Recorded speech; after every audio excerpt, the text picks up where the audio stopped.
Hello friends, welcome back to my channel. मैं हूं आपकी फ्रेंड वर्षा। आज की इस वीडियो में यहाँ पर हम बात करेंगे 1000 क्वेश्चन सीरीज की, जो कि आपके बीएड एंट्रेंस एग्जाम के लिए बहुत ही इंपॉर्टेंट है। डेली हम इसमें 25 क्वेश्चंस डिस्कस करते हैं। तो आपको वीडियो पसंद आए तो वीडियो को लाइक कीजिए, फ्रेंड्स के साथ शेयर कीजिए, और किसी भी तरह की कोई भी क्वेरी हो तो प्लीज़ ज़रूर बताइएगा।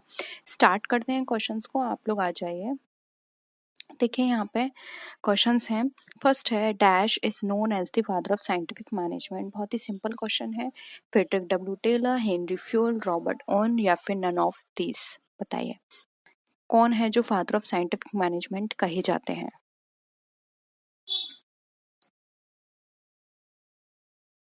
क्या हो जाएगा? ए हो जाएगा यहाँ पे, फ्रेडरिक डब्ल्यू टेलर। ठीक है। नेक्स्ट है, फोर्सेस अफेक्टिंग ऑर्गेनाइजेशनल बिहेवियर, यानी कौन कौन से फोर्स हैं जो कि ऑर्गेनाइजेशनल बिहेवियर को अफेक्ट करते हैं। पीपल, एनवायरनमेंट, टेक्नोलॉजी, या फिर ऑल ऑफ द अबव। बताइए।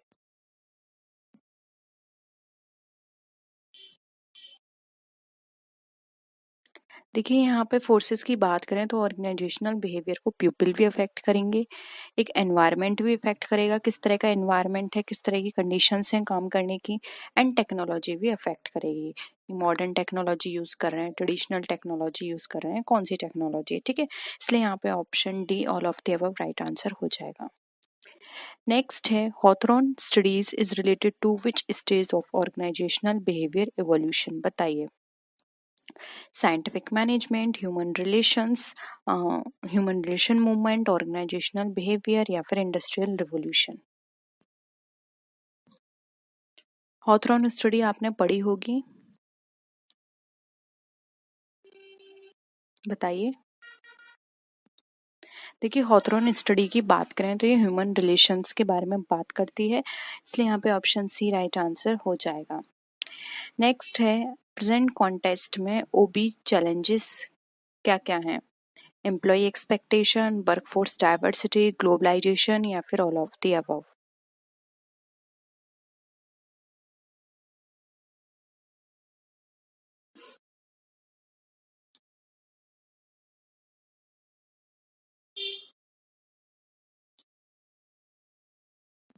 क्या होगा? देखिए प्रेजेंट कॉन्टेस्ट में ओबी के चैलेंजेस की बात करें तो एम्प्लॉय एक्सपेक्टेशन आती है, वर्कफोर्स डाइवर्सिटी आएगी, एंड ग्लोबलाइजेशन भी आएगा, क्योंकि एम्प्लॉय की क्या एक्सपेक्टेशंस हैं ये हमारे लिए चैलेंजेस बनेंगे हमारे ऑर्गेनाइजेशनल बिहेवियर के लिए।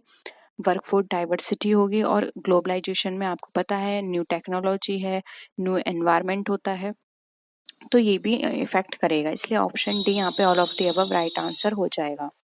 नेक्स्ट है, leadership motivates the people to work and not the power of money.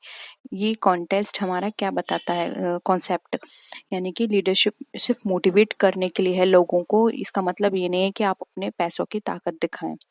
Autocratic model बताता है, कस्टोडियल मॉडल, सपोर्टिव मॉडल, या कॉलेजियल मॉडल।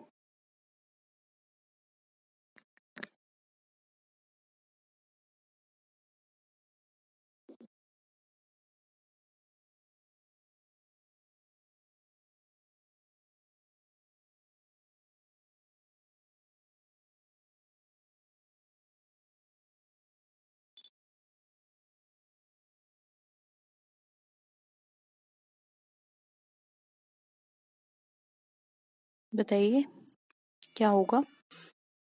इसका राइट आंसर टू हो जाएगा, कस्टोडियल मॉडल। कस्टोडियल और मॉडल में बताया जाता है कि लीडरशिप जो है हमारा मोटिवेट करता है काम करने के लिए, और ये हमें ये नहीं बताता कि जो भी हमारी मन पैसे की पावर है वो दिखाई। ठीक है, तो यहाँ पर क्या हो जाएगा?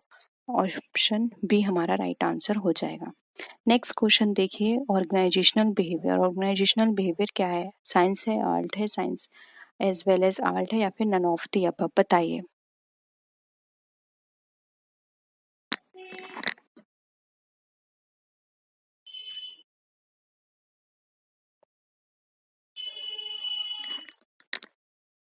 क्या लगता है आपको?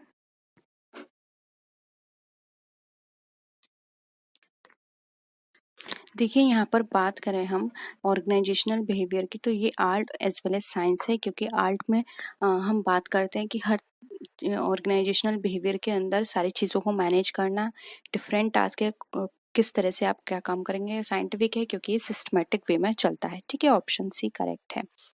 नेक्स्ट है, अब आपको बताना है ऑर्गेनाइजेशनल बिहेवियर की स्टडी सर्टेन एक कुछ बेसिक्स एजम्पशंस होती हैं उन पर। वो कौन कौन से एजम्पशंस है? फर्स्ट है एक इंडस्ट्रियल एंटरप्राइज एक is an organization of people या फिर these people must be motivated to work effectively. Third है जो एम्प्लॉय का गोल है और एम्प्लॉयर कोइंसाइड नहीं कर सकते हम नेसेसरली, या फिर ऑल ऑफ द अबव। बताइए।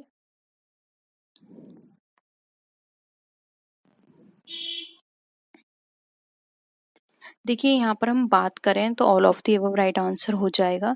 हम इनको कोइंसाइड नहीं कर सकते क्योंकि कई बार ऐसा होता है कि इंडिविजुअल और ऑर्गेनाइजेशन के जो गोल्स होते हैं वो अलग अलग होते हैं, ठीक है। और ये भी बात सही है कि ये मोटिवेट करता है इफेक्टिवली, और ऑर्गेनाइजेशन जो है जो एक इंडस्ट्री एंटरप्राइज जो है वो लोगों के ऑर्गेनाइजेशन के ऊपर काम करती है, ठीक है। तो ऑप्शन डी यहाँ पे all of the above right answer हो जाएगा। नेक्स्ट हमें बताना है the approach which was instilled in the principles of mass production organization। देखिए सीधी सीधी बात है कि यहाँ पर उस अप्रोच के बारे में बात की जा रही है जिसमें बड़े पैमाने पर हम उत्पादन करें, कार्य संगठित करें, सरल कार्य कौशल और पर्यावरण प्रबंधकीय कौशल के सिद्धांतों पर जो दृष्टिकोण स्थापित करना है, ठीक है। ये हमारा जो पूरा कॉन्सेप्ट है ये किसके अंदर आता है? साइंटिफिक मैनेजमेंट अप्रोच के, क्राफ्ट सिस्टम के, ह्यूमन रिलेशंस के, या फिर ऑर्गेनाइजेशनल बिहेवियर के।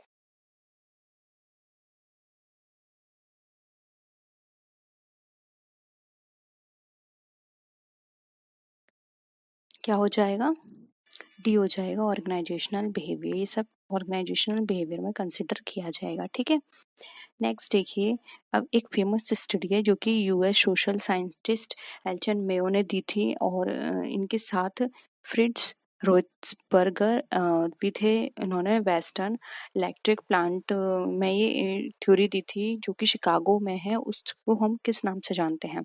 Scientific study, behavioural studies, Hawthorne study, या फिर दी ऑर्गेनाइजेशनल स्टडी। बताइए।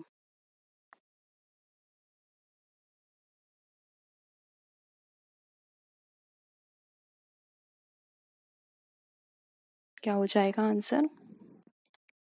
सी यहाँ पे करेक्ट हो जाएगा, द हॉथरॉन स्टडी थी, ठीक है वो। नेक्स्ट है मोटिवेशन इम्प्लाई करता है एम्प्लॉय को एक ऑर्गेनाइजेशन के अंदर क्या? ज़्यादा काम करना डिज़ायर कंपनी के डिज़ायर्ड गोल को अचीव करने के लिए, या फिर ज़्यादा से ज़्यादा एक इंडिविजुअल के गोल को अचीव करने के लिए, ज़्यादा काम करना कॉमन गोल्स को अचीव करने के लिए एम्प्लॉयज़ के, या फिर ज़्यादा काम करना एफर्ट्स दिखाना to achieve desired goals of employer, employees and government. बताइए।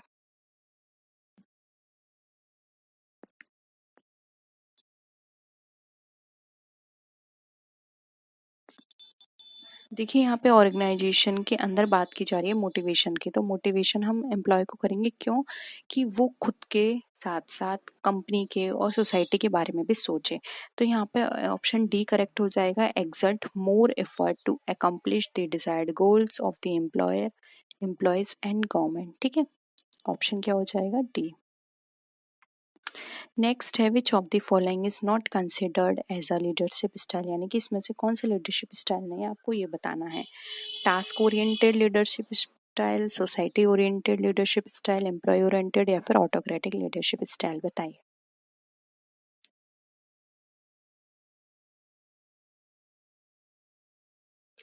देखिए यहाँ पे बात की जा रही है लीडरशिप स्टाइल नहीं है, तो देखिए ऑप्शन बी यहाँ पे करेक्ट हो जाए। सोसाइटी ओरिएंटेड लीडरशिप स्टाइल कुछ नहीं होती, टास्क के बेसिस पर होती है, एम्प्लॉय के बेसिस पर होती है, और ऑटोक्रेटिक होती है जिसमें वही अपनी अपनी चलाता है, और जो लीडर होता है वो मेन रोल प्ले करता है और वो खुद को वो सुपीरियर मानता है, ठीक है। ऑप्शन बी यहाँ पे सोसाइटी ओरिएंटेड लीडरशिप स्टाइल हमारा करेक्ट हो जाएगा। नेक्स्ट है the organisational behaviour consist of. Organisation behaviour में क्या क्या चीज़ आती है? ऑर्गेनाइजेशनल थ्योरी, ऑर्गेनाइजेशनल डेवलपमेंट, और पर्सनल रिसोर्सेज, या फिर ऑल ऑफ दी अबव। बताइए।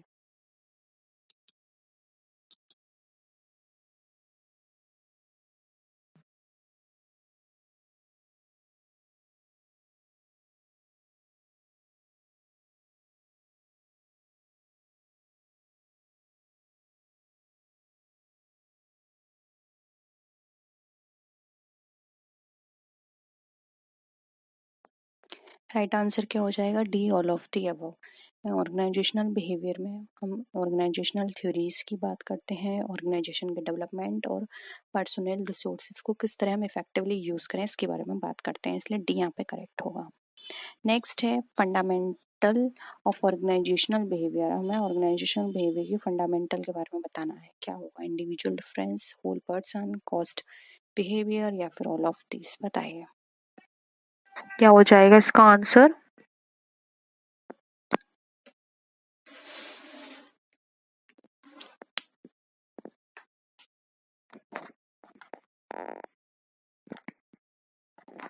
देखिए यहाँ पर अगर हम बात करें तो ये individual differences, whole person, caused behaviour, ये सब इसमें कंसिडर किए जाते हैं क्योंकि हम इंडिविजुअल डिफरेंसेस को लेके काम करते हैं।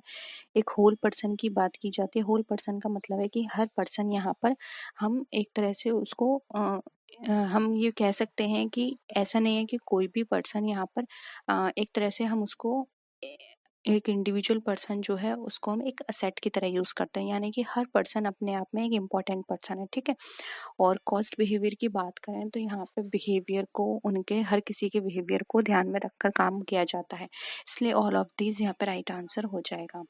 नेक्स्ट है हमें बताना है कि ब्यूरोक्रेसी का कौन सा एलिमेंट है? Rules and regulation, hierarchy of authority, departmentalisation या फिर ऑल ऑफ द अबव?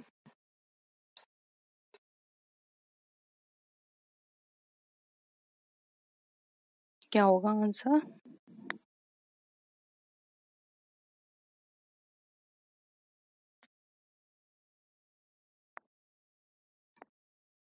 देखिए ब्यूरोक्रेसी की बात की जा रही है तो ब्यूरोक्रेसी में रूल्स एंड रेगुलेशंस होंगे, हायरार्की ऑफ अथॉरिटी भी होगी, तभी हमारी ब्यूरोक्रेसी बनेगी, क्योंकि हायरार्की ऑफ अथॉरिटी में वो क्या होगा? सुपीरियर होगा, फिर मिडिल होगा, फिर लोअर होगा, ठीक है।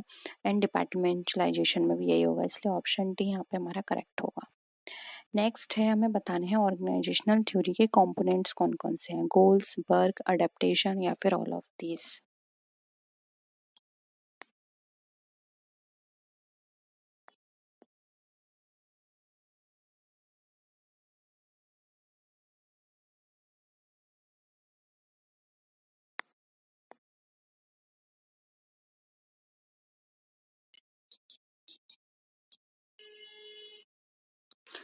राइट आंसर क्या हो जाएगा? ऑल ऑफ दिस, क्योंकि देखिए हम गोल को लेकर काम करते हैं, वर्क हम यहाँ पे क्या करते हैं? डाइवर्सिफाई करते हैं, डाइवर्सिफाई मतलब डिवाइड करते हैं, अडेप्टेशन जितने भी चेंजेस हो रहे हैं हमारे टेक्नोलॉजी के बेसिस पे, एनवायरनमेंट के बेसिस पर, इन सबको लेके हम काम करते हैं, इसलिए यहाँ पे ऑप्शन डी हमारा करेक्ट हो जाएगा।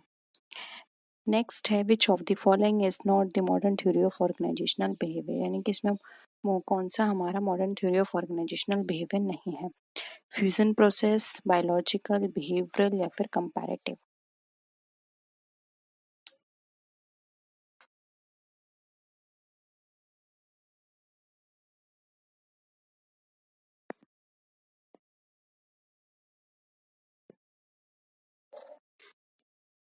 देखिए मॉडर्न थ्योरी की बात की जा रही है तो सी हो जाएगा, ये मॉडर्न थ्योरी नहीं है हमारी। मॉडर्न थ्योरी में अब आता है हमारा फ्यूजन प्रोसेस, बायोलॉजिकल थ्योरी और कंपैरेटिव थ्योरी, ठीक है, तो ऑप्शन सी यहाँ पे करेक्ट है। नेक्स्ट है अब हमें बताना है ऑर्गेनाइजेशनल बिहेवियर का स्कोप में क्या क्या चीज़ इंक्लूड करते हैं? Interpersonal communication, attitude development and perception, work stress या फिर ऑल ऑफ दिस?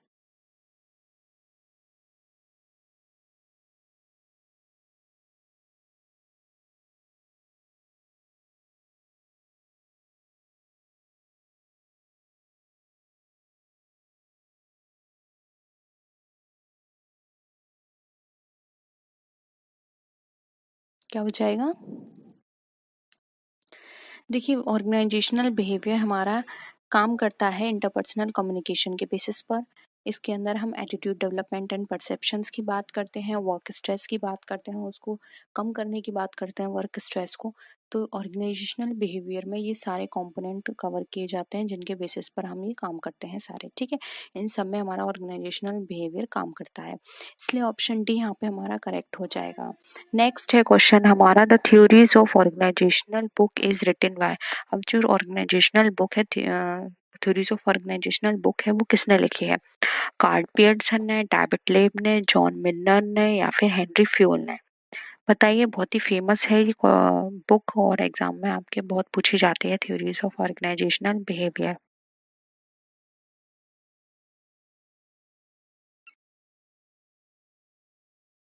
क्या होगा?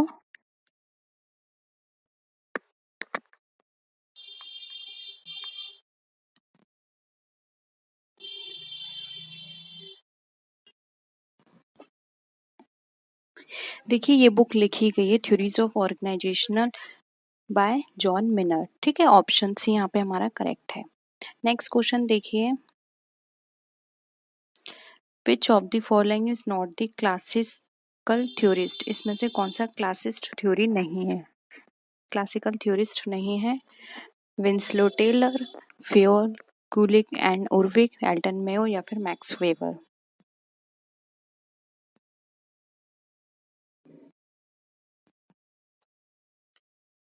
क्या हो जाएगा? सी हो जाएगा, क्योंकि ये बिहेवियरल के ऊपर काम करते हैं। ठीक है, नेक्स्ट है, the author of the function of executive is? The functions of executive के ऑथर कौन है?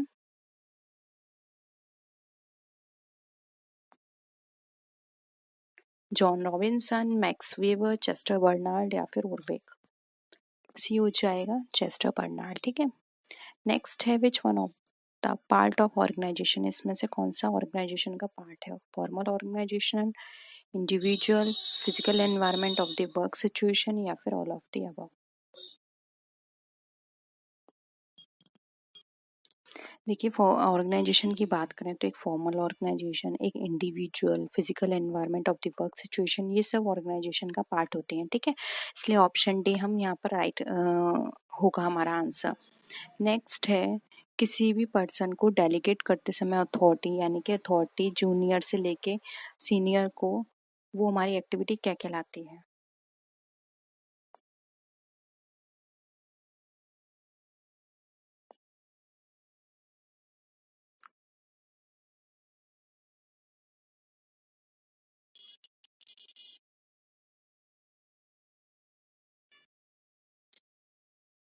बताइए, जब कोई भी अथॉरिटी देता है जूनियर को, तो एक सीनियर क्या कर रहा है? डेवलपमेंट कर रहा है सबॉर्डिनेट का, कमेंसरेट अथॉरिटी, क्लियर रिस्पॉन्सिबिलिटी या फिर ऑल ऑफ द अबव? देखिए, जब डेलीगेट की जा रही है तो यानी कि रिस्पॉन्सिबिलिटी क्लियर हो रही है, क्योंकि अब उसकी रिस्पॉन्सिबिलिटी हो जाएगी जूनियर की, कमेंसरेट हो रही है अथॉरिटी, एंड डेवलपमेंट तो हो ही रहा है उसका। ठीक है, तो all of the above correct है। नेक्स्ट है, model of organisational behaviour consist of? अब मॉडल ऑफ ऑर्गेनाइजेशनल बिहेवियर जो है उसमें क्या क्या चीज़ें कवर की गई हैं? मैनेजमेंट ओरिएंटेड है, employee oriented, employee and psychological results या फिर all of the above?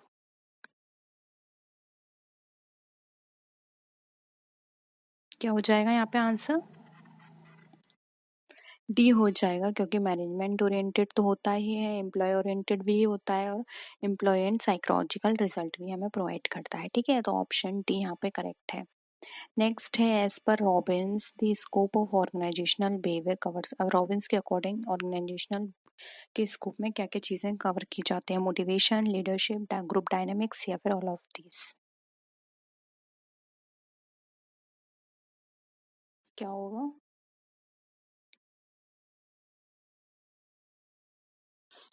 D हो जाएगा यहाँ पे, ऑल ऑफ दीज। ठीक है, ये सारी चीज़ें इसमें कवर की गई हैं। मोटिवेशन की बात कर लें, लीडरशिप और ग्रुप डायनेमिक्स। ठीक है, नेक्स्ट है, ऑर्गेनाइजेशनल बिहेवियर एक इम्पॉर्टेंट रोल प्ले करता है इफेक्टिव बनाने में, ऑर्गेनाइजेशनल स्ट्रक्चर को कम्युनिकेशन इफेक्टिव करने में, ऑर्गेनाइजेशनल चेंजेस या फिर ऑल ऑफ दी अबव? बताइए।